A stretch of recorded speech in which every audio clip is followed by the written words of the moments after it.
Good afternoon, good evening, depending on where you are. I'm Peter Csathy, Chairman of CREATV Media, and I wanted to welcome guests from literally all around the world, and it's great to have you. Have guests from US, UK, Canada, South Africa, our brothers and sisters in Hungary, Argentina, Germany, United Arab Emirates, India, Singapore, Croatia, Italy, New Zealand. So it's great to have you all on board. In my last webinar that now about a week and a half ago, I was wearing a New York City hat out of solidarity to the great city of New York during these crazy times.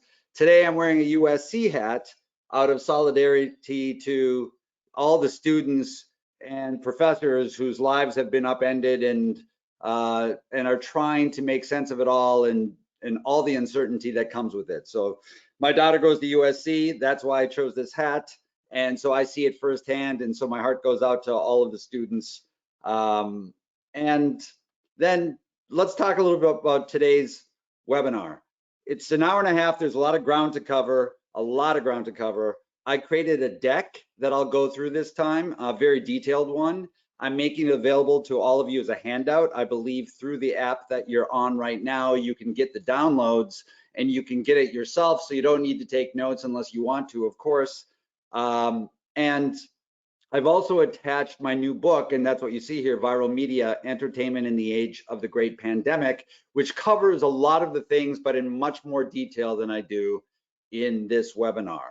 And that's available for free. It's an attachment as well. You can take it, you can share it. It's my small gesture to do these webinars, to make my book available, which I just published about a week and a half ago, to make it available for free to everybody. Just as a small gesture during these crazy times and to keep all of our creative juices flowing. And I want to hear from you. So any feedback that you have about the webinar, about the book, please send to me, and including suggestions for the next one. And if there's interest, then I'll continue to do these.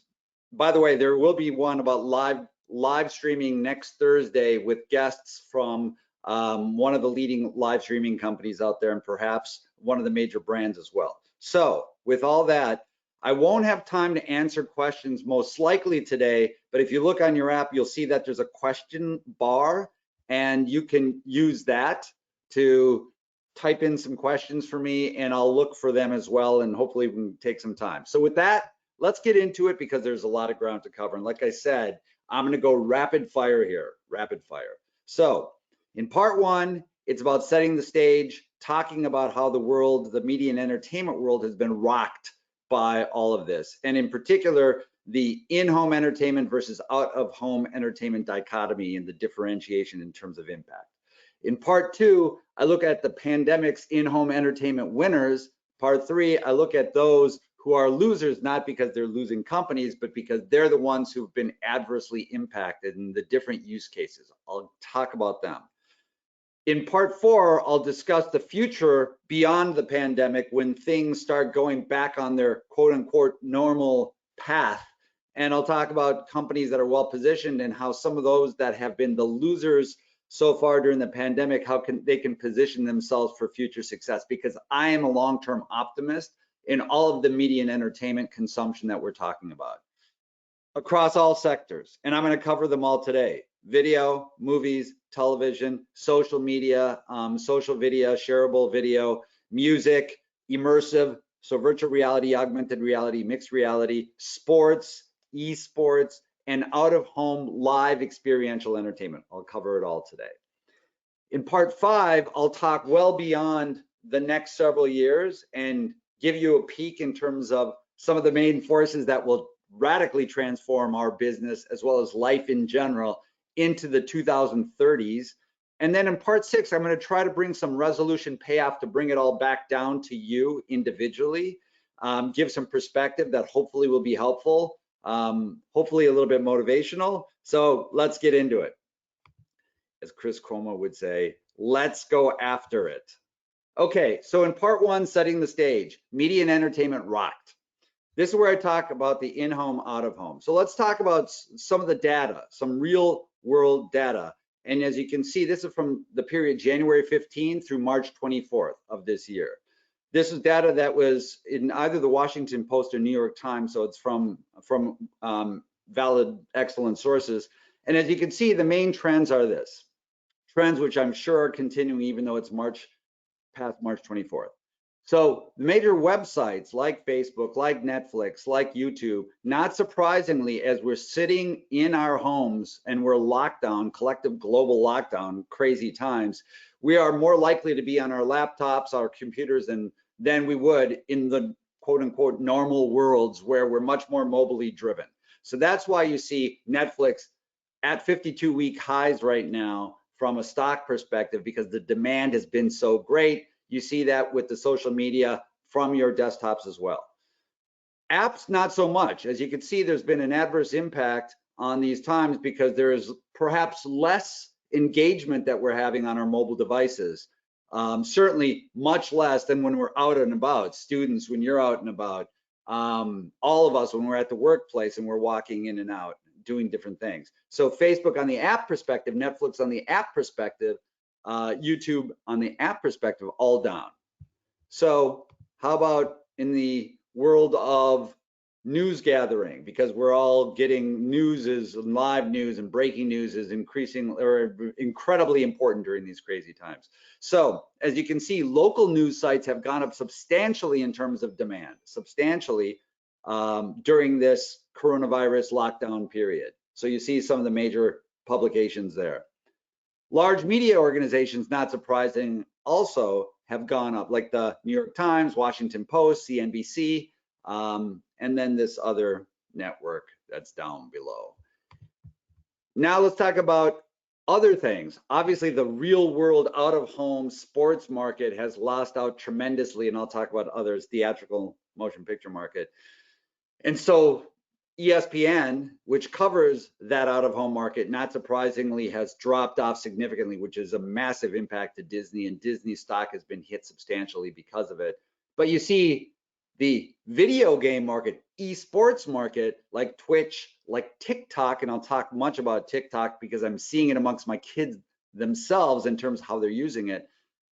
That kind of usage is up substantially during these times when we're all locked down. So those are some of the overviews. One more thing, obviously, is we're doing it right here. We have become much more reliant on live streaming services to communicate because that is our way to connect.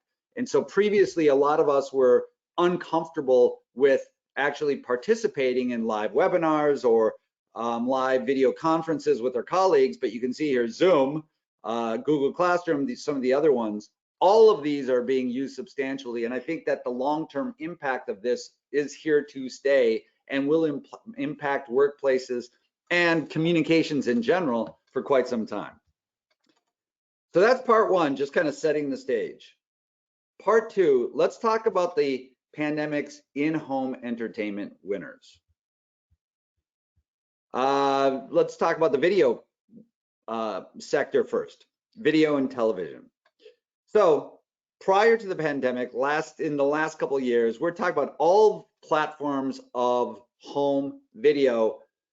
That means streaming, that means broadcast, so linear television, cable, satellite, about $265 billion market in 2018.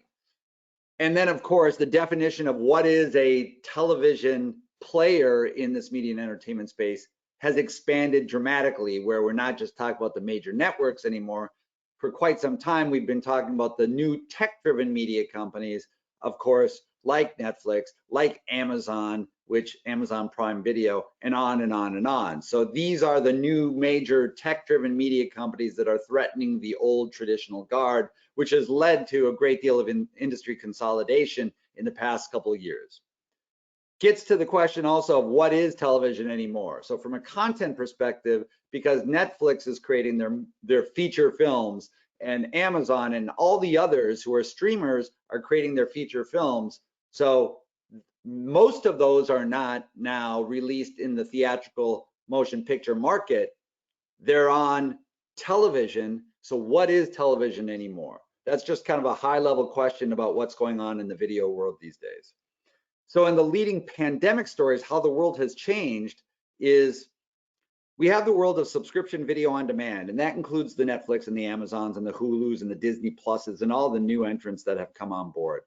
That is the great streaming wars is a central storyline even leading into the pandemic. And then AVODs are the advertising video on demand players that were kind of in the spot or in the background, like Tubi TV, Zumo, Pluto TV. They were kind of in the background, but they've become more in the foreground now, and I'll tell you why. So cord cutting, going from these bloated cables, satellite packages that were very expensive, that was already happening in increasingly pre-pandemic. That force is now being accelerated because of what's happening, because we're becoming more reliant than ever before on streaming services, which give us all we can eat kinds of the content and programming, a deeper pool of content, most typically to draw from and at a more cost-effective price, at least individually. Cord nevering, which is where the digital natives, so the younger generation, Gens Y and Z, those are those who have never signed up for bloated cable and television satellite packages in the first place. They just never did that. Well, cord nevering, of course, that's a phenomenon that continues on during these times. So what's all of this is doing to the television business, you see live linear TV. So that is the broadcast cable, with the cord cutting becoming accelerated. You see that the demand for live linear TV is going down, and it's more of an on-demand world, and sports are gone, so that's why ESPN is being harmed. All of that out-of-home sports market has been decimated, will continue for quite some time. So that has changed the calculus when it comes to cord cutting and accelerating cord cutting. Also news, live news, which is typically one of the reasons why you stay on the live linear cable package feeds.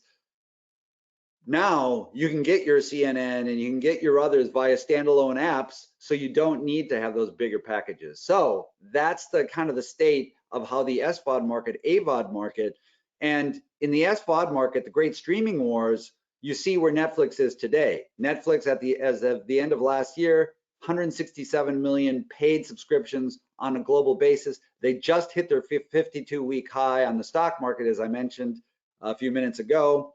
Disney Plus, which launched to take on Netflix and all the others, now just recently, I think it was this last week, crossed 50 million paid subs, and they just launched in November of last year. So quite remarkable how fast, but in a way, not remarkable, and I'll tell you why a little bit later.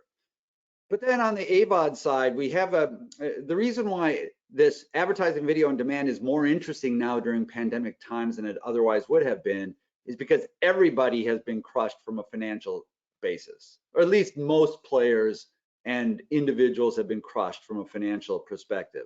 So that means less disposable income to pay for subscription streaming services and all media and entertainment services. There is this in these streaming wars times, how do they break out? How do the individual players break out? And then how do consumers decide which ones to pay for?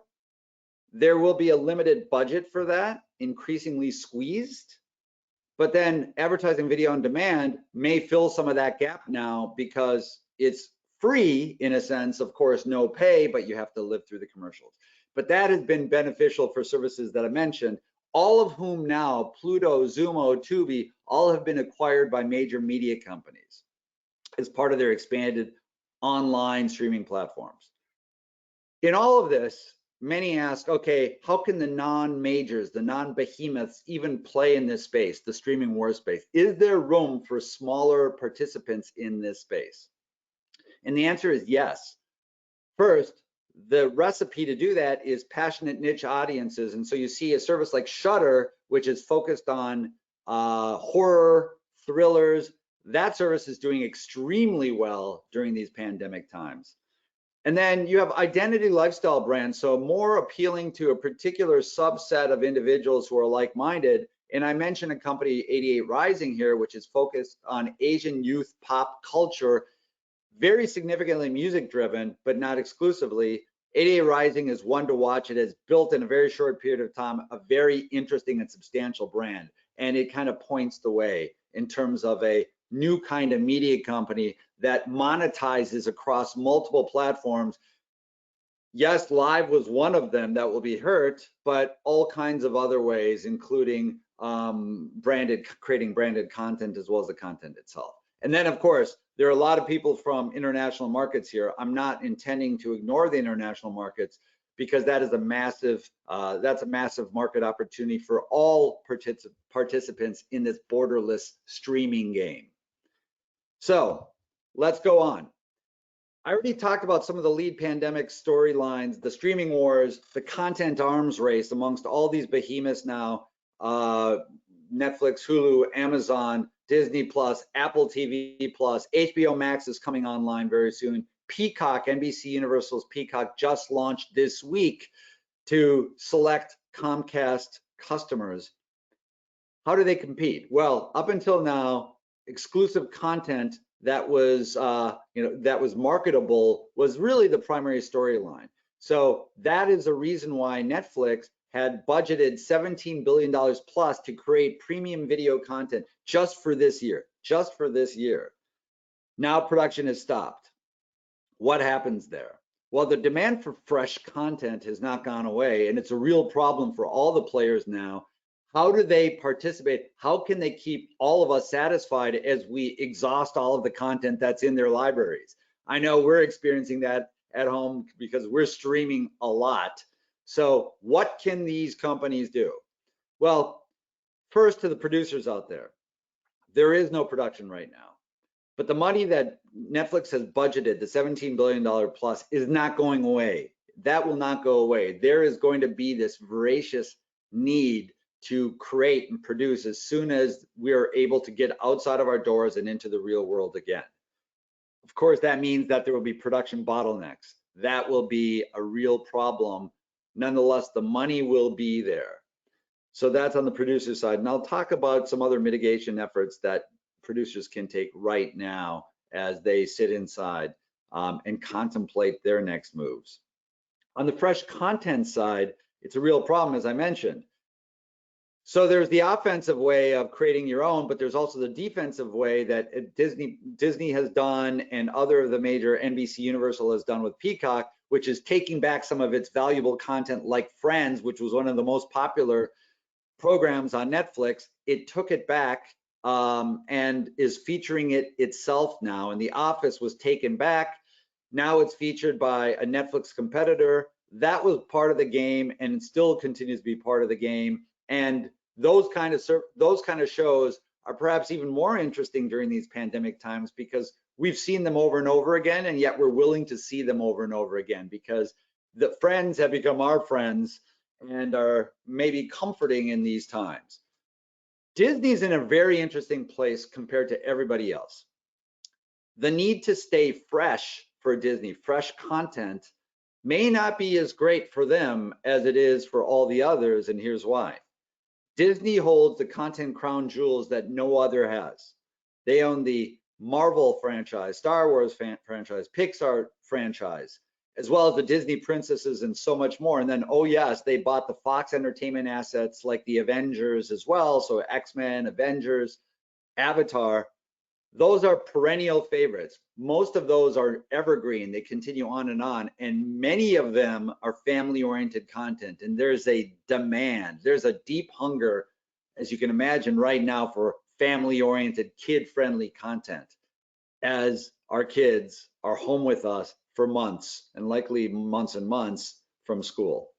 So Disney's in a unique place where it may not have the same kind of need to create fresh content. So that's on the bigger television players in video. Let's talk a little bit about video mobile, on the mobile side, social video. So yes, we watch our Netflix, and yes, we can watch our Hulu and other streaming services for our premium content on our mobile devices. Yeah, of course we can.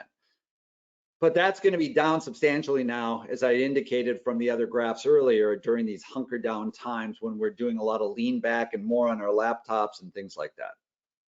So what is more in demand is, as I mentioned, the apps like TikTok. TikTok is one where it has grown like wildfire in the last year here in the United States. It was big already, but special resonance, I would say right now, for younger people, because of the human quality and the serendipity of it and the burst of creativity that is behind all of that kind of content. There is something that's very authentic about that content that I think that probably speaks more to those generations now than ever, as they are hunkered down within their homes. So these, and then there's some other interesting examples. So Krasinski's Some Good News, some of you may have seen that. So it's feel good, short form, you can share it on your mobile devices, but you can also have it on the big screen, watch it through Apple TV, etc. And that kind of spontaneous, authentic content is very much in demand right now. We all know that Quibi, Jeffrey Katzenberg's and Meg Whitman's long anticipated mobile first premium content focused service launched last week. Quibi was one of the biggest, has been one of the biggest stories in media and entertainment for such a long time. And the primary reason is because it was doing something that nobody else had done before. It had the audacity to create its short form programming of 10 minutes or less with Hollywood production budgets that can go up to $100,000 per minute for mobile first content. So Quibi finally launched last week with all eyes on it. And for the most part, the industry's reaction to it has been of, I would say, somewhat of a yawn, in the sense that the numbers for day one, at least, were about 300,000 downloads for day one versus, as you can see here, Disney's 4 million plus. It's not exactly apples to oranges, of course. Disney has its massive marketing machine. And in the last couple of days, Meg Whitman has come out and said that actually in the first week, Quibi was downloaded 1.7 million times, which is a substantial number. Nonetheless, Quibi has a lot to overcome. Quibi was designed to be for the daytime usage, as people are out in the world, at the workplace, walking around, getting their coffees, have these 10 minutes, bite-sized moments of time where they can consume content. Well, that's not happening right now. So it's gonna be very interesting to see what's gonna happen to Quibi.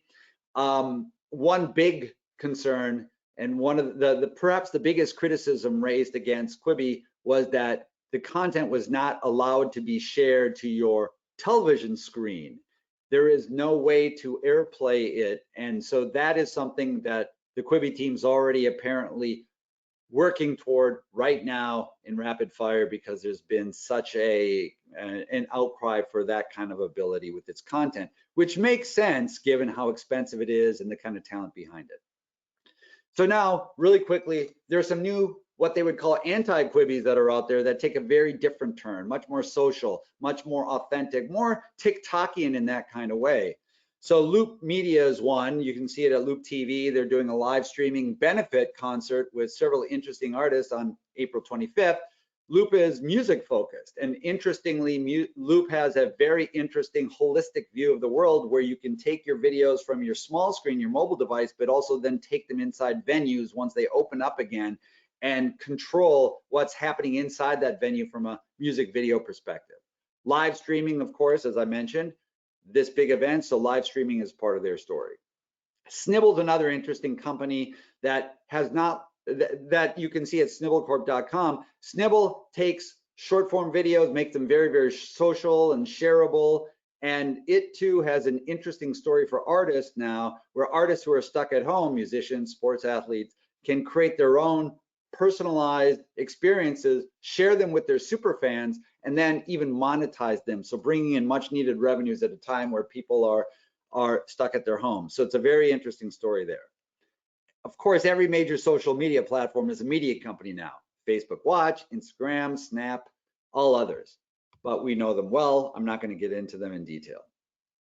I mentioned live streaming is obviously something now that has been a transformational time for live streaming, both in terms of communication and collaboration, like we're doing today, Zoom, GoToMeeting, GoToWebinar.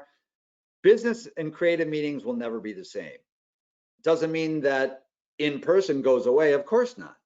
but there will be more reliance than ever before and more of an understanding of how meaningful communications can be when you're seeing each other and not just an audio conference call. Creative meetings, collaboration, that is possible now with live streaming, has been, but now it's front and center.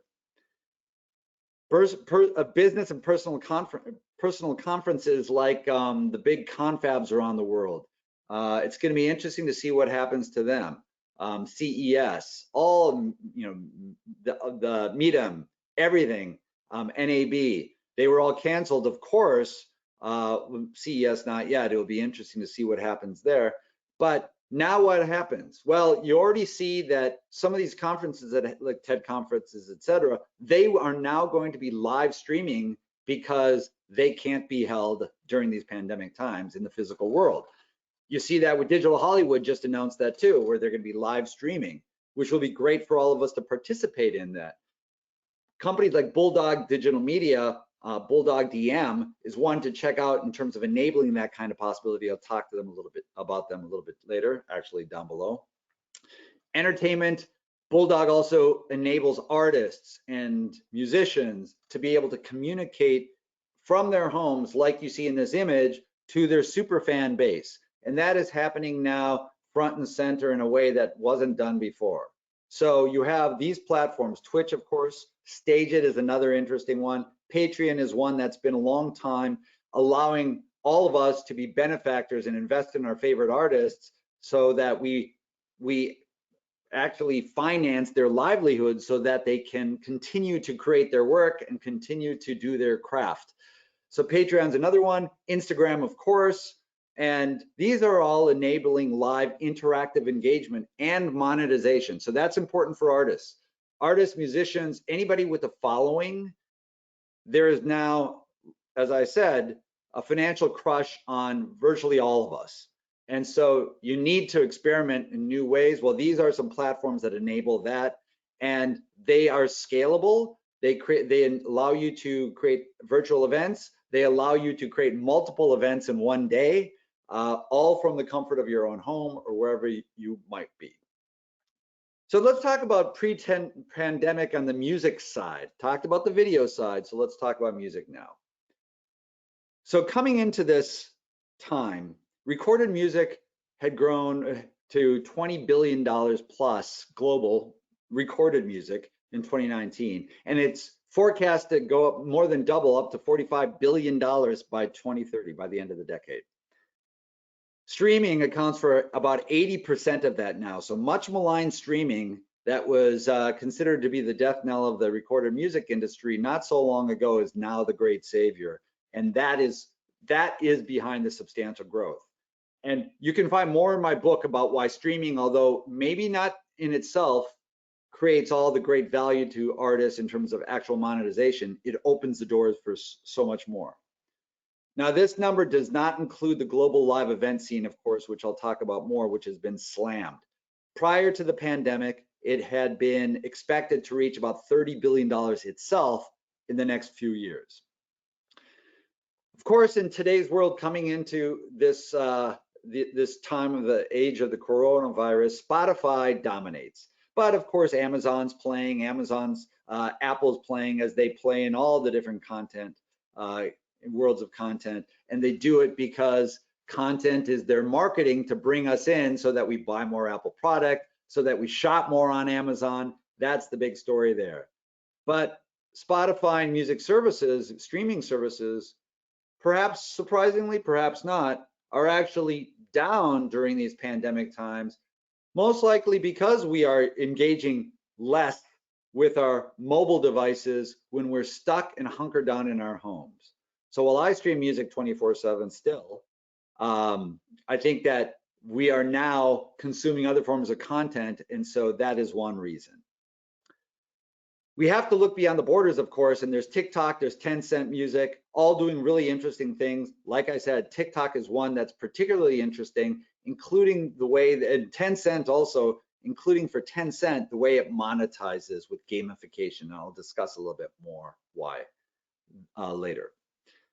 Going into these times, the role of voice, artificial intelligence, home assistants, that's been a boon to all the music streaming services. So Alexa, Siri, I have one right here in my office.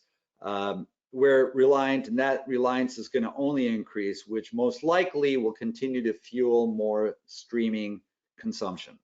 And then, of course, there's always new consumer electronic form factors on the music side and in all forms of media.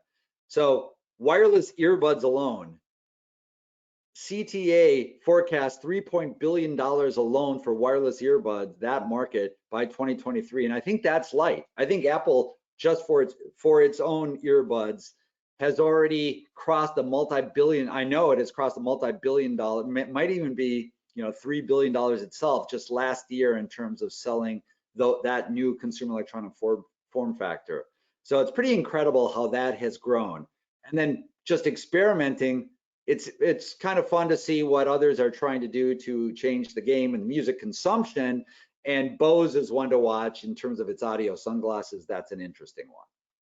So let's talk about games and esports, another winner in these pandemic times. So pre-pandemic, the games market had reached $152 billion in 2019, $152 billion, with Grand Theft Auto 5 still being the most lucrative title in the games market of all time, dwarfing Hollywood blockbusters, where I think it had crossed the $1 billion threshold in its first 3 days of sales, whereas a blockbuster in the Hollywood motion picture world, theatrical blockbuster, would be more a couple $100 million for an opening weekend. So Grand Theft Auto, it just shows the power of the games market. It's the most successful piece of content of all time. It has sold over $6 billion worth of revenues. Pretty incredible. Esports is another area that is benefiting greatly, because as we're hunkered down, especially the young, but a lot of people are gaming now and watching other gamers, and that's what esports is for those of you not that familiar with it. It's already a $1 billion plus industry. And in an interview I had, a sit-down interview with Meg Whitman, when we were talking about Quibi, she mentioned that she felt that esports is an area that is unlike anything else she's ever seen, straight up and straight up and to the right. And so she's bullish. She's an investor actually in the esports world. But it just shows you that traditional as well as new media is really investing significantly in esports, and that's not going to go away anytime soon. The filling of the stadiums, which esports was doing, having massive stadiums with fanboys who are sitting largely young male, watching their favorite esports players play in a large stadium, watching them on screen on the large screens, that has been a significant phenomenon that's been growing. That's obviously not happening now, but it will continue on. It will continue on. So these trends all continued during the pandemic. Immersive is another area where we're talking about VR or AR. As we're hunkered down in home, more of us are willing to engage in virtual experiences and try them and spend more time with them, maybe getting some much needed escape too. If some of you feel a little bit like in tight quarters with others and you need to be transported to another place, well, there's virtual travel where you can immerse yourself in one of your favorite spots around the world, and actually your body feels like you're there. So that's interesting. I talk about the dominance of AR and the 80-20 rule. Ultimately, it's anticipated that the AR market will dwarf the VR market by 4 to 1. And the reason being is that virtual reality is fully invasive. You are fully covered by the headgear and you cannot really see the outside world around you. Whereas augmented reality, you can. You can continue to engage with the life, the real world outside, while you have the graphics, the augmented reality experiences that are there overlaid on top of them. So that's why there's just many more use cases when it comes to augmented reality than virtual reality. 2020 this year was expected to be a transformational time in any event for the immersive market because of the much heralded anticipation of 5G rollouts. So 5G reduces latency, allows more data to come through, so much more enhanced virtual reality experiences, cordless, so no longer will you be tethered, Now, will 5G rollouts be slowed down because of this? Perhaps. That's something to watch. And then VR, AR, prior to these times, we were starting to see more and more out-of-home VR experiences, what they called free roam, which solved the solitary issue, where when you're in your own little world with your own headset at home, there is the missing link of being able to enjoy with others. So there's so-called free roam that was out-of-home VR, where like there's a Star Wars experience that is on downtown Disney, where you can actually feel like you're in the movie, your body feels like you're in the movie, and you're able to participate with friends in an out-of-home venue that's fully immersive. There's another company called Tiffin that's going to be opening in Santa Monica very soon with horror kinds of themed, and obviously that market is substantially hit now, but will rebound ultimately. So that's that side of the winning parties in this age of the great pandemic. Let's talk about some of the losers. Not again, when I say losers, these are those that have been adversely impacted. Great companies, great opportunities. I believe in them, but they're the ones who bear the brunt of the pain. Obviously, the theatrical movie business. The out-of-home theatrical movie market had reached $42.5 billion by the end of last year. Even before pandemic times, however, there has been this ongoing storyline of the death or the decline of the theatrical motion picture market at the hands of streaming, because now it's so easy for us to just watch a Netflix film, stream on demand, and watch our films that way. And that's why you see you had increasingly seen already going into these times that our multiplexes, our movie theaters, were increasingly becoming just the home of major franchise films. So these spectacles, these events. Well, so indies have been squeezed out, and that will only accelerate. Those trends will only accelerate post-pandemic. I'll talk a little bit more about that. But even going into these times, there was a need to reimagine the theater experience, to really draw people in, to bring people into places that they couldn't get at home, experiences that they couldn't get at home. There was also a need to at least re-examine, reimagine, think about different business models, not just the ticketing, standard ticketing that increase, the pricing increases over time, popcorn, things like that. But if you recall, MoviePass had audaciously come onto the scene over a year ago with $9.99 monthly fees, subscriptions, to be able to see as many movies as you wanted in movie theaters. Well, MoviePass is no longer with us, but its business model, that opportunity of subscription theatrical movie going, I believe is here to stay. And I think that I can imagine that there are companies like Amazon or Netflix add that kind of a benefit to their overall monthly fees, to the premium version of it, so that there is a more 360-degree kind of approach to the experience, an Amazon experience or a Netflix experience, which kind of matches on the Amazon side what they're doing in the retail side anyhow. So as retail closes down, they're opening up a lot stores all across malls. That has been put on a hold, as you can imagine, during these times, but ultimately that will continue. Then the big storyline in the theatrical movie business during these pandemic times is that theatrical windows, for release windows, have opened up. So previously, there's always been this fundamental debate between theater owners and the studios about whether they can release their motion picture, their feature films on this in-home, on demand, at the same time, on the same date that they release them in movie theaters. Up till now, that was not a place where anybody wanted to go, although many wanted to.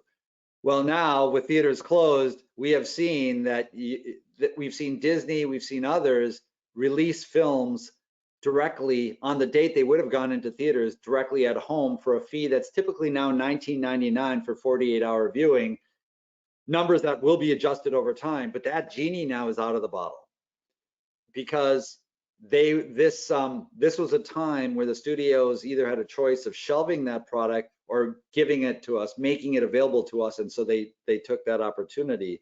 And I'm not saying that in an adverse way. It's understandable, but that genie is out of the bottle. The Band-Aid's been ripped off. All the cliches you can say, but that is happening. So what will that mean going forward? I'll talk about that. Interesting, the data that's been collected so far. So Disney released Trolls World Tour, and you can see it there. They claim it's the biggest debut for a digital release ever. Excuse me, Universal. It's a Universal film. Claims 10x more than the next largest traditional premium home video release. 10x more. Well, of course, we're sitting in our homes, we're stuck. Parents are hungry for content, fresh content to feed their kids so that they get a few moments of peace while everybody's surrounded together. So is that data relevant? Will those same rules apply if Trolls World Tour had been released on that same date in the theatrical, in movie theaters around the world? We don't know. This experiment is with no this versus that. So, but it was a very successful one so far. So mitigating the current pain, production has stopped. The creative community is sidelined. I know a lot of people in the creative community, they're asking, okay, what can we do? Well, first of all, there's hope. So let's be optimistic. That money will still be there. That doesn't help today, but there is a need there. So like the $17 billion from Netflix alone, that will be released, and the others who are competitors and everybody else, there's going to be this demand for fresh content immediately out of the gates. So writers, right now, producers, anticipate, plan according, collaborate, use your live streaming tools, use all of these tools that are now available to you. There will be a bottleneck in production, just as the limited resources are deployed to fund this production. Nonetheless, that production will be here. Today, it is the collaboration, the experimentation. There's a need for more collaboration tools. So all you tech players out there, and I'll talk about some of the digital media and tech that enables these great content experiences. I'll talk about you a little bit later too, but there's a need for more collaboration that's specifically oriented to the media and entertainment world. There's time for a new sense of community, and I put the Duplass brothers here, big time writers, actors, producers, very talented, and they recently had a story where they have made themselves available to the indie film community to help any way they can by bringing exposure, by bringing connections. So it's that kind of outreach that can be done right now, particularly by the successful players, to help those who are less fortunate and who are sidelined and financially strapped. Now's the time to step up. And then it's a time for those who benefit, those players who benefit, this is my soapbox here, to give back. Not all businesses have been sidelined here in the media and entertainment world. I talked about all the winners, Netflix and all the other big guys, the streamers, the game enablers at home, esports. They're benefiting substantially by what's going on right now. And the all-time highs for Netflix, as I said a couple times now. So it's time for those that benefit, unusually benefit by circumstances beyond anybody's control, to give back to those that have been decimated by circumstances beyond their control, because they're no less deserving. They were just, this world hit them with it. And fortunately, you see Netflix, Sony, Comcast, and several other major players who have commit hundreds of millions of dollars to help the creative community. So watch that, and let's continue to amplify that message and applaud those that have, and put some public shaming maybe. I'm not for public shaming, but sometimes, in this case, to get those that benefit to give more. Really quickly, theme parks, location-based entertainment, that's what LB. The live sports world, of course, experiential entertainment, so live out-of-home experiences, decimated by today and what's going on. Theme parks alone had been a $40 billion plus industry coming into this pandemic era. Massively important to Disney. Experiential entertainment was exploding. Live sports has always been a fundamental part of so many people's lives and identities. I'm a Minnesota Vikings fan. Yes, I know. Why? Well, because I grew up there. That will never go away. And so I will watch no matter what. I will go to games. But you see what's happening. The XFL, this new league, has already filed for bankruptcy and is closing down. They had to cancel their whole season. LA is just building and completing its $5 billion stadium, the SoFi Center for the LA Rams and for the San Diego, LA Chargers. And now, of course, will not be able to open until at least, most likely, according to Mayor Garcetti, possibly early 2021. So that's what's happening. And you see, like Disney with the theme parks, how important it is to Disney. Look at its stock. Look at how it's dropped. This is a period from the last 1 year period, and you see it's been decimated largely because of the theme parks, also because of ESPN. Madison Square Garden, this is the Madison Square Garden group that has, it had sports networks as well as the Madison Square Garden, other venues. It had completely pivoted to create the next great venue experience, to reinvent venues. And the big kahuna was the MSG Sphere project. And that was set. What you see there, that image, was set to open in 2021. You should read more about it. It's amazing. Timing, sadly, is these circumstances have impacted that unimaginably. What's going to happen, we don't know. But look at what happened to the Madison Square Garden Group stock since then. Okay, so live music concerts, festivals, that too for musicians, it had completely stopped. It had been projected, as I mentioned, to be $30 billion in the next couple of years. It's an industry and an area that I'm particularly fond of. It's such a part of my life, part of my family's life.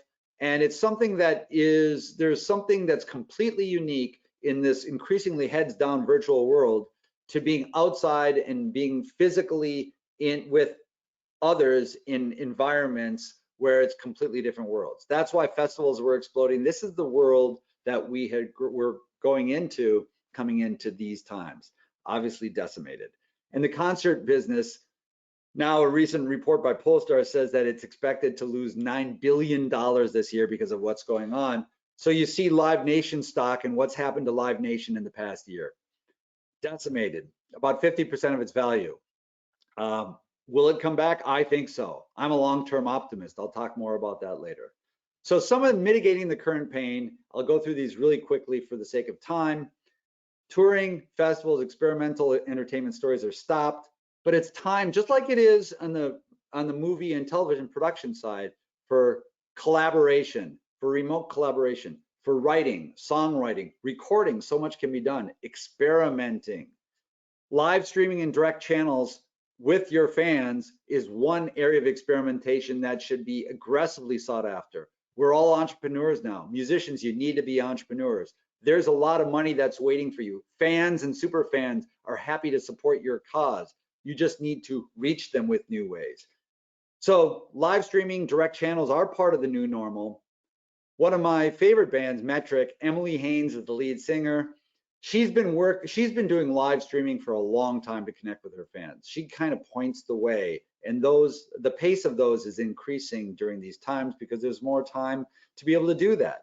It's a wonderful way to stay connected. Bulldog Digital Media, this company that I told you about at bulldogdm.com. Bulldog has a studio in a box solution that makes it very easy for artists, for sports figures, for any icon to communicate directly with fans in very high quality, but authentically. And if you choose, you can monetize it. You can create songs, you can give slices of your life, just what your musings are for the day, and your fans will support you, including financially. Artist-artist collaboration, artist-to-fan collaboration. There's some really interesting experiments going on.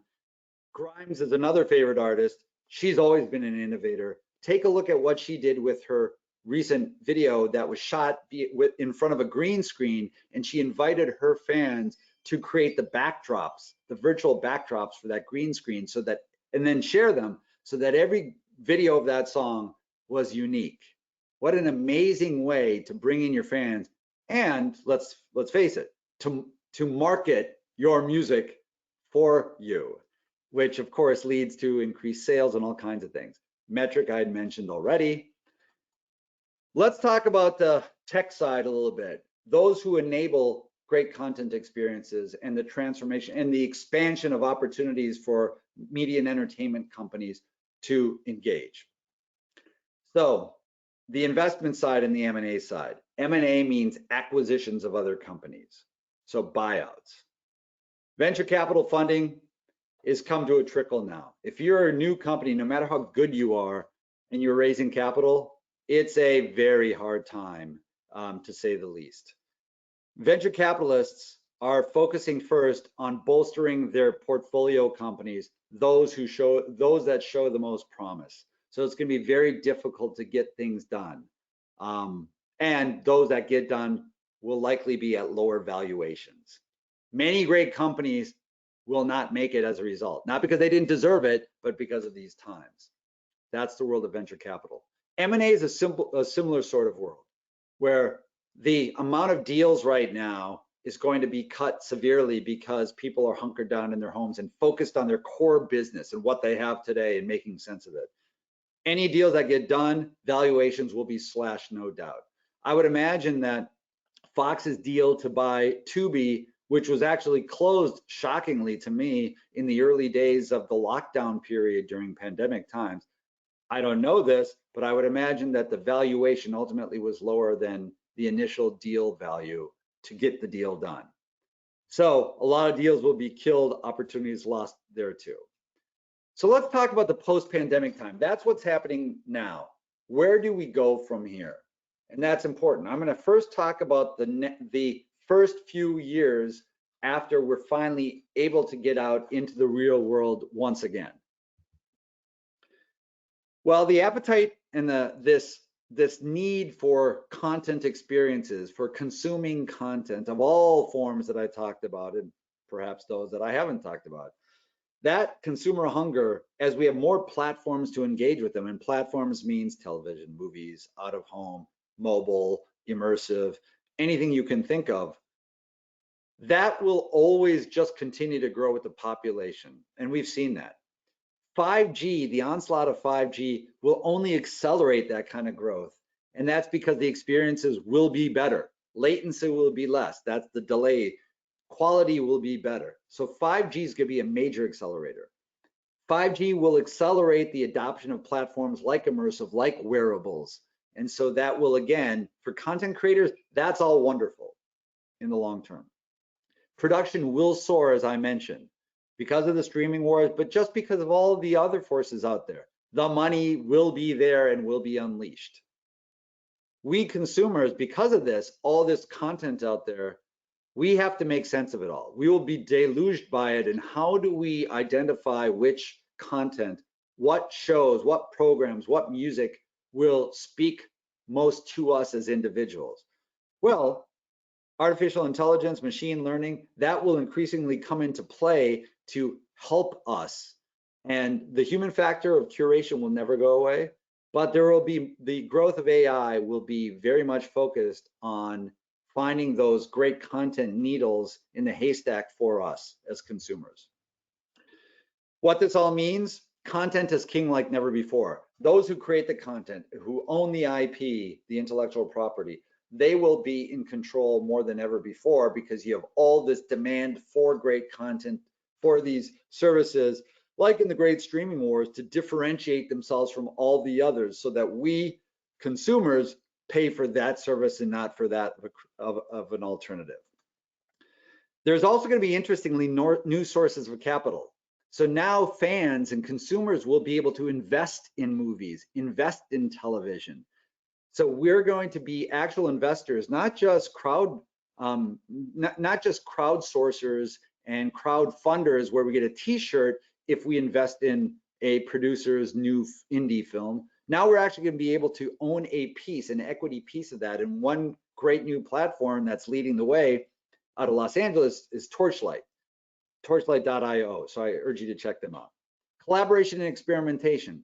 There's going to be more of that now tomorrow because of these new at-home collaboration tools and because now there's more of a familiarity of being able to do it together.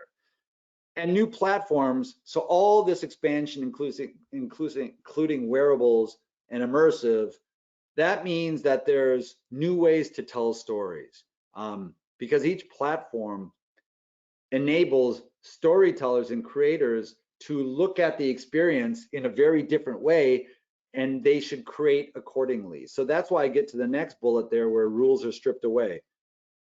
In this new world where we have all these multiple new platforms, and it's not just the television theatrical of old, the rules have been stripped away. We're no longer on the television side forced to be in the formula of 30-minute sitcoms, which was actually 22 minutes of content and 8 minutes of commercials. Those kind of rules have been stripped away. Release windows, they haven't been broken. They have been completely opened up now, and that's here to stay. You have new kinds of programming that's enabled by this world of content that can that follows its own rules now. So you see some shows that you have, let's take Game of Thrones as an example, doing the unthinkable in the more traditional times, where it killed off its lead characters with reckless abandon over the course of years. Things you would never anticipate. You would never kill off a lead actor. Anthology series. We're rewatching Fargo season 1 right now with the family. Anthology series. Fargo, I'm a Minnesota guy, speaks particularly to us. It's had 3 seasons so far, each of which is a different, it has the same underlying tone and theme, but a completely different cast of characters and storyline. Those kinds of rules of the game had constrained those possibilities before, not anymore. And then the role of data. I don't anticipate data, and I don't want data to supplant the creative process. I don't think it will. But I think that data, so Netflix, like Amazon, they have substantial troves of data, will be used to inform decision making, much like audience testing is done today, but just with more precision. So, which directors have been successful, how certain actors have performed over time on those platforms, what kind of shows have succeeded in these streaming platforms, that kind of data is going to inform where the money goes investing in new productions. So the data is something that's here to stay. This is something that all creators need to start focusing on and understand that it's a part of their world right now. And then there's the opportunity that's pretty phenomenal, where from an efficiency standpoint to create content, there's an opportunity for, because you have this world where you have mobile devices and television and then theatrical and then out of home, all of this, kind of this full circle of engagement with content, there's an opportunity now of not just guessing which storylines or characters will resonate with an audience and putting tens of millions of dollars to create a story around that. Now there's an opportunity to test the waters by creating a small, cost-effective storyline or character in short form for mobile consumption with a niche audience, and see how it performs. And if it performs well, then investing more money in it, and what I call upstreaming. So then monetizing more greatly after investing more money in it on television, in other platforms, and then bringing it all around full circle. A couple of companies that are really interesting there: CREATV on the horror side, which creates small little videos, tests them, puts more money behind them, and then licenses it out even for television production, which can be very lucrative. Yarn is one that's really interesting too. Small text-based narratives that are primarily focused on for a young female audience that subscribe to receiving text that can be interacted with. And now Yarn has been successful in licensing some of its characters and stories that were text-based for mobile devices for much bigger productions, very lucrative. And then there's going to be a new era of scalable virtual engagement and monetization. So this is really exciting for artists and icons and sports figures and for anyone with a following. Now, as we're sitting from our homes, what can we do? Well, I've already mentioned that there are different ways to interact with your fan base and perhaps monetize that fan base too, because they want to support your craft. Everybody's got to make a living. So here's some examples. Cameo already was a service that was used prior to coming into these times, where a celebrity could create customized messages and charge for them, charge a certain amount. And you can imagine if I'm a celebrity, I could spend 3 hours of my day just saying, happy birthday, Bobby, happy birthday, Judy, happy birthday, Chad, happy birthday, Louisa, happy birthday, Hunter and Luca. And then somebody would pay for those personalized messages and pay a nice little price for that. You can imagine that's a nice give and take. Well, Cameo is an interesting service. There will be more Cameo-like types of services that will come online, particularly because these current times demand it. Live streaming and video on demand, I already talked about that with artists, where you can come into people's homes virtually and engage with them and monetize it. Bulldog is one, Snivel's one to watch. And then this gets back to kind of what I mentioned, this virtual participation concept of somebody being able to scale themselves rather than having to travel all over the place. That's something that is both an interesting economic, financial opportunity, but also from a personal lifestyle perspective, that's interesting. Perhaps less demands on time that way for those who have followers and want to engage with them. Some other big trends for video for longer term: interactivity and gamification. Well, interactivity, we've already seen some early experiments with Bandersnatch on Netflix. Curious to hear what you all felt about that, but there will be many more Bandersnatches. And then gamification, free-to-play business models that come from the gaming world that will increasingly start infiltrating smartly on the video side, where there will not be a toll gate. You will not need to pay for your initial video experience, but you'll pay a subset of the audience will pay a little bit more to get additional content. Sky's the limit there, but that kind of gamification business model is here to stay, as well as interactivity. Synthetic media is another really interesting, a little bit daunting, but interesting concept.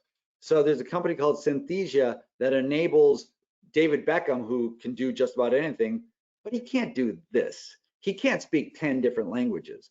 But in this video, in a video that Synthesia creates, Beckham automatically can be fed 10 different scripts that are read by 10 different international players, and automatically in real time, Beckham's mouth is adjusted digitally in real time so that it appears that he's the one speaking them. You can imagine that kind of thing will make subtitles a thing of the past in the future, which will be great for the indie community and international films.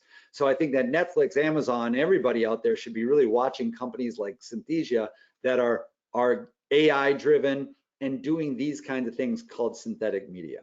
Resemble AI is another interesting one to just check out, virtual characters.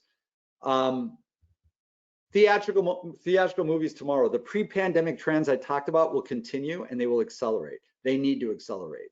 So reimagining the theater experience to become more destinations, more events. That means that we've already kind of seen it, but increasingly so, it will be the world of blockbusters and creating excitement around that. So you can't do that at home where you're going to want to share with your friends the next Marvel movie, but you'll have a Marvel experience. That's part of it. Before, pre-show, post-show.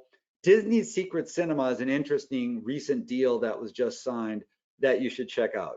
And that kind of points the way. And then reimagining business models, as I talked about, it's not just the tickets anymore.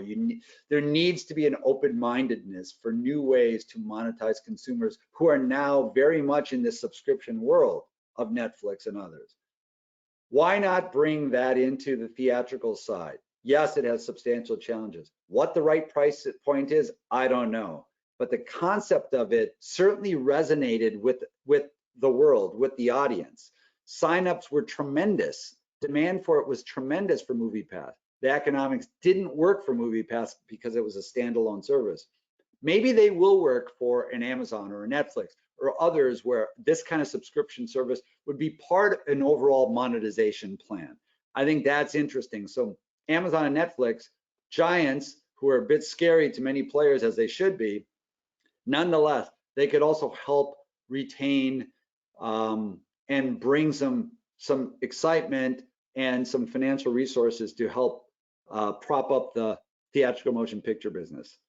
And I really do believe that ultimately theatrical movies they're not done. That world isn't going away. I'm a long-term optimist. There is a need for communal storytelling. There is a reason for gathering around the campfire.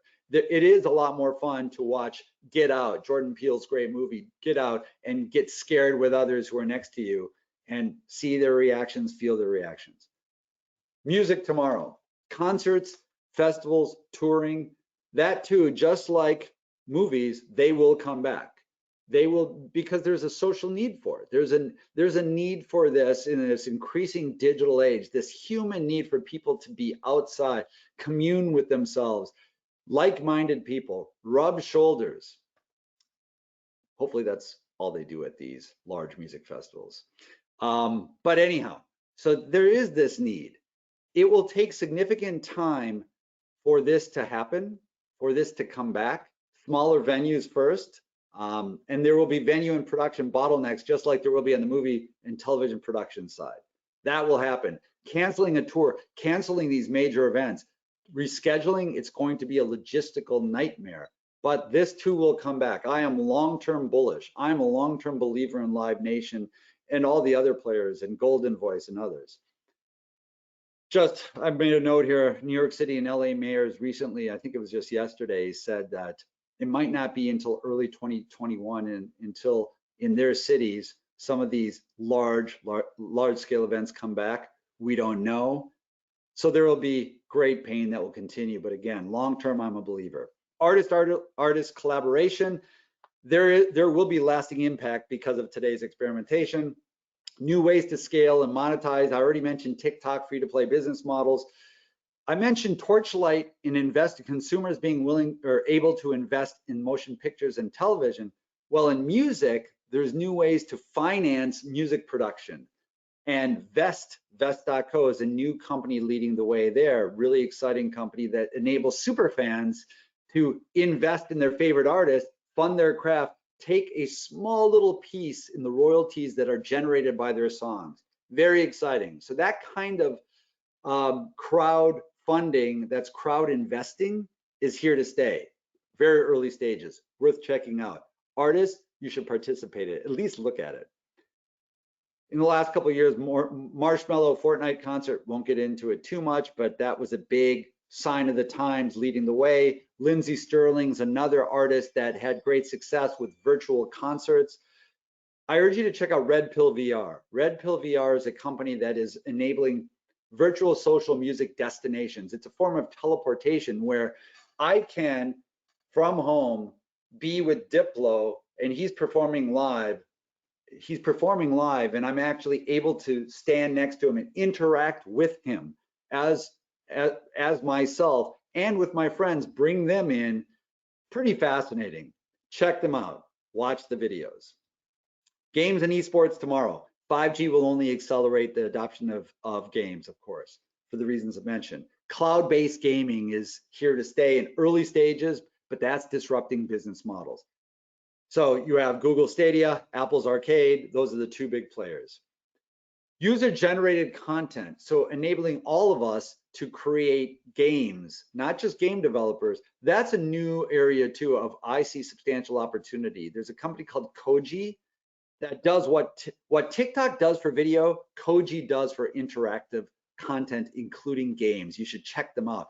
Great marketing opportunity for you marketers out there too, to use your brands, create content that can be shared across all social platforms very easily, can be created in minutes, shared at no cost to you. Check out withkoji.com. AI games where you can speak with characters, that sort of thing. Esports, of course, all of this will be accelerated by 5G. Betting will be a greater part of it too. So that's part of that world. On the immersive side, I'm just going to mention one use case here. Self-driving autonomous cars. They will become entertainment pods for us. They already are. We're already listening to our music. We're already watching videos, hopefully not while driving, but I see many of you do that. But hopefully not while you're driving. But in the future, when you're not driving and you're going whatever distances, now you're going to have a full capsule that could surround you with experiences. There's already a company that's doing something not exactly that, but related to that, called Holoride, that I I tested at Universal Studios several months ago. That might be worth checking out for you, backed by Audi and other car manufacturers.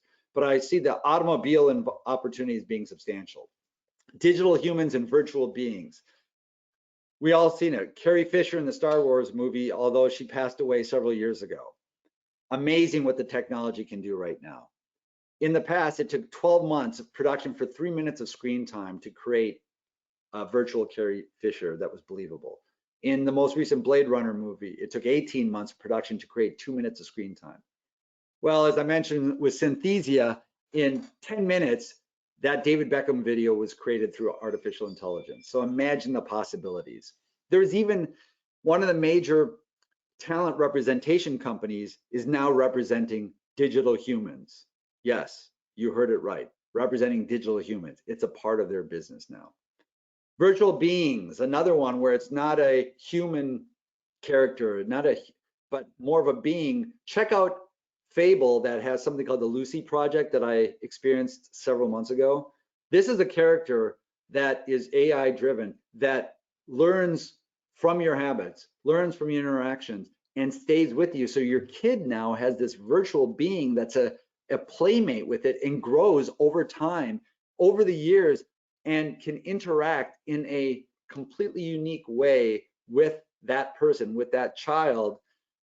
That is not just an avatar. This is essentially a friend. Scary, daunting, I don't know, but I just put it out there. That is happening, actually growing with you.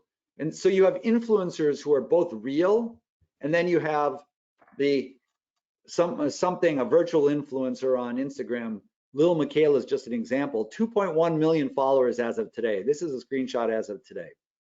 2.1 million followers for a completely virtual being that, as you can see from her post below, doesn't seem virtual, is interacting and taking pictures with other live beings, with actors, with artists, with other icons, creating videos, all kinds of things worth checking out to just see what's happening out there right now. But amongst all this virtual, I am still fundamentally of the belief, as I've mentioned several times, that real human interaction matters. Creativity matters from a human perspective. Interacting with each other, so live experiential entertainment, sports, decimated for the time being, but it will come back and come back like never before. I think there is this need, this real human need. So Coachella will be big again. Vortex is another interesting company that creates these immersive domes. So it's almost like community VR. You're not wearing a headset, but 360 experiences. They were very successful for the past year, touring in different IMAX theaters, a show called Mesmerica, generating millions of dollars. That points the way. There will be more dome experiences in the future because they're so engaging. Meow Wolf is a very interesting new kind of location-based entertainment company that has a lot on the line now because it's raised so much money and is building venues. One to watch. And then probably my favorite experiential entertainment, my favorite live entertainment experience in a very like immersive kind of way that really brought all of the different forms of media I talked about. It's one part Les Mis, so one part theater, one part Kanye, one part cinema, one part holographic. Unbelievable experience called Cages by Wolf and the Wonder Show that was in downtown LA's Arts District and killing it just by word of mouth. Hurt now, but the promise of that lives on and it will grow and grow substantially, and it points the way. That's one you should definitely check out. I've written a lot about it. MediaNet tech investment and M&A will continue too. So venture capitalists are not in the business of holding back their money. They're in the business of investing. So that market will come back. And then I mentioned crowdfunding. There's the new platforms that enable fans to participate in actually investing and receiving returns, both on the music side and the motion picture side. Vest and Torchlight, the number of startups will explode, M&A will start up again. I'm not going to go through this slide, but this is just a snapshot of everything I mentioned. The immediate post-pandemic new reality for these different categories of entertainment. Green means that they're already strong and they've particularly benefited for the most part because of what's going on right now. Red means that I believe that those businesses are forever changed post-pandemic because of the forces that were already creeping in, but accelerated because of what's happening now.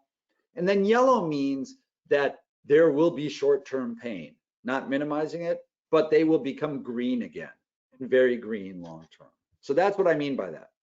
So let's just take a journey into the next decade beyond that, just to get a sense of how crazy, well, not crazy, how exciting things can become, but how mind-boggling they can become. So one of the great futurists is Ray Kurzweil, and he says that by 2035, he predicts that our heads, our brains will be literally connected to the cloud via brain-computer interfaces. Imagine that, to harness the power of the computational power of the cloud.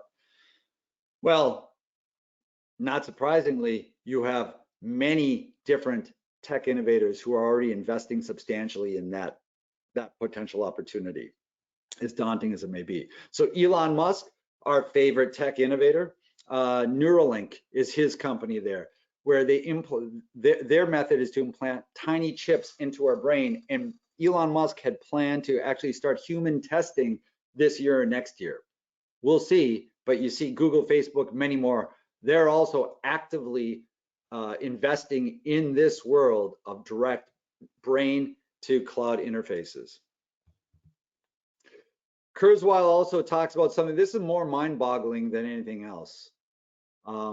Obviously, it leads to more content consumption if this is the case. We'll be forever consuming. He talks about the longevity escape velocity, which by the mid-2030s, thereabouts, tech advancements each year will extend our lives. We'll have the ability to extend each of our lives more than 1 year. Think about that. How real is that? Mind-boggling. And then, so talk about the forces accelerating change, transformational computational power, artificial intelligence in the media and entertainment side, these will transform. Connectivity, greater connectivity, time abundance because of artificial intelligence. Cost to enter the market, startups can create new forms of creation that don't require substantial investment in infrastructure or substantial teams of players to come in. Small teams can work to innovate. Those are new possibilities. Daunting for many, but very important for everybody to understand. So our heads get out of just the here and now, and we have more time to reflect on that now and how this can change. Hopefully this deck will help you do that. So AI, the last great paradigm shift in media and entertainment was the evolution of the screen. So computers to essentially smaller screens, but kind of a similar sort of use case. That was the fundamental great paradigm shift there, personal computing to mobile computing. The next great paradigm shift when it comes to media and entertainment will be visual computing. So that means wearables, more like the Minority Report kind of situation. Think about content engagement in that kind of environment. Connectivity. Right now, it's estimated that about half the world is connected via the internet and can become a creator or a consumer of content. Well, in 5 years, it's expected that that number will be virtually 100% in all kinds of communities, no matter how wealthy or not, through the mobile device. Whether that's true, we'll see, but certainly connectivity is a massive game changer. If you have 4 billion more people coming online, that's 4 billion more stories to create, 4 billion more people who are hungry to hear or watch or experience stories that speak to them. That leads to greater story diversity, greater opportunity, fewer rules of the game even then. So that's exciting. It's a really exciting opportunity for media and entertainment creators and distributors. Connectivity, I talked about that, where these 4 billion minds are coming online. The downside to that, of course, is, and we're seeing a lot of it, there's a great deal of personalization, yes, but the privacy aspects of it. Monetization. How are people going to be monetizing in a transparent way? I would think that privacy is probably the greatest issue. And I really urge you, I watched something with my wife a couple days ago on PBS, a Frontline series that talked about the great artificial intelligence race between China and the US. Tremendously mind-blowing 2 hours. I urge you to watch it. It talks about privacy as well, of course, as you're getting into AI, but it's something that is one of those few must-watch things, watch experiences. Time abundance. If artificial intelligence is really reducing the workforce and somehow finding a way where we can nonetheless live as a society and interact and engage, that's more time to consume content. So finally, let's, I know there's a lot there. And hopefully it's interesting and you can go through it yourself after you download the deck yourselves. But let me just get into the resolution and payoff for you. Media and entertainment consumption will accelerate. The fundamental lesson I want to leave with you is to experiment. Experiment. Try, fail, learn, repeat. Very much done in the venture capital world of tech investing with tech companies. The same holds true in the content side. And I think we have some USC people on the line, including some professors today. The new Jimmy Iovine Young Entrepreneurial School at USC follows this path, which is trial, fail, learn, repeat. That's their mantra. Others are too, some of the big players. So entirely new areas of categories of media and entertainment opportunity will open up. Esports, who would have thought that just 10 years ago that it would be a $1 billion plus industry that's going to more than double in the next couple of years. Virtual humans, virtual influencers. That may be new to several of you. That's just one concept. What else is out there? Consumer electronics, transforming. Now you have a whole new category of earbuds, earpods that are a multi-billion-dollar revenue stream. Wearables, Bose audio sunglasses, VR and AR headsets. And then of course, the body, the brain, interactivity directly connecting to the cloud. And as you sit and think about all this, we talk about Google, we talk about Amazon, we talk a lot about these big players, Facebook, that are so massive, they're too big to fail. Well, we can't assume anything in this day and age. I mean, we can't, because there's going to be new players that always emerge and disrupt the flow. So not that long ago, Kodak was a monster player when it came to still images. Gone.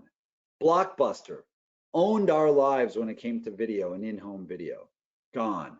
Yahoo had a chance to become one of the leading streaming video players, streaming television players. Dropped the ball on that one. So not gone, but its market cap went from a price tag of Microsoft offering $45 billion in 2008 to 9 years later being sold for 1/10 of that. And if you remember, Cisco bought a gadget called the Flip, which was a handheld video capture, like, just like your smartphone. You're able to capture videos with the Flip, and it was monstrous. But at the time, many of us already saw the fact that, well, our mobile phones were increasingly already engaging with still photography or still image capture. So videos were a natural evolution. So that was not unexpected, but Cisco, that flopped despite what it thought was the promise of that opportunity. And then coming out of the blue, TikTok's a great example. It didn't completely come out of the blue in the sense that Musical.ly was the precursor to it, and Chinese-based company ByteDance bought out Musical.ly in 2017. But just the importance of TikTok to the music industry and video in general in the last year has been monstrous. So previously, the record labels were loath to work with TikTok because of all kinds of issues, felt like it was more of a hindrance. Now you can imagine that the labels and artists are hungry to work with TikTok. Even Jeff Bezos about Amazon said, I predict one day Amazon will fail. That was in part trying to motivate and scare his troops to never quit, to work constantly. But in part, it's also a realization that nobody can expect that they will be forever a winner in this world where things change so fast. But a couple parting thoughts, last thoughts. The human factor never gets obsolete. I firmly believe that. Even with this inexorable march of technology, the human factor is still fundamental, and I tried to identify certain ways. So I think actually that's increasingly important in these times because the power of relationships will never go away. That's going to lead to deals, opportunities. That human factor is critical. Leadership teams and collaboration, increasingly critical for leadership teams to open up and to really preach this, this openness, this awareness, this understanding about how fast things are changing, and to invest significant money into R&D, into tracking companies, into fostering environments where adaptability, experimentation is rewarded. So individuals, it's critical to be entrepreneurial, collaborative, flexible. Companies, watch what's happening. Get your people down into the streets where the innovation is happening. Have them work with startups. Bring in startups to you. Have them do some in-person demos once you're able to get out in the real world again. Those kind of things are priceless, critical. Open the minds. Get away from just always being at your desk. Perhaps, if nothing else, the current times show us that reflection is such a critical piece of putting it all together. It's not just being behind a desk and grinding. It's about getting up and speaking and collaborating, getting new ideas. So, of course, the provocative question, what will your role be in this great transformation? And adaptability, flexibility, fostering those kind of ideas, rewarding those kind of ideas, bringing those kind of people, bringing young blood who think that way and have the tools that some of us may not have as well because they were digital natives, all of those kind of things. Remember, this is the greatest black swan event of our era. We've seen nothing like this, with the whole world has stopped at one moment in time. It's time to reflect, it's time to collaborate, and it's a massive accelerator of long-term change. I believe that all of the trends of media and entertainment consumption and progress going into this brave new world will continue back on that track. Some have already been accelerated, some have been currently decimated, but they will get back on that track.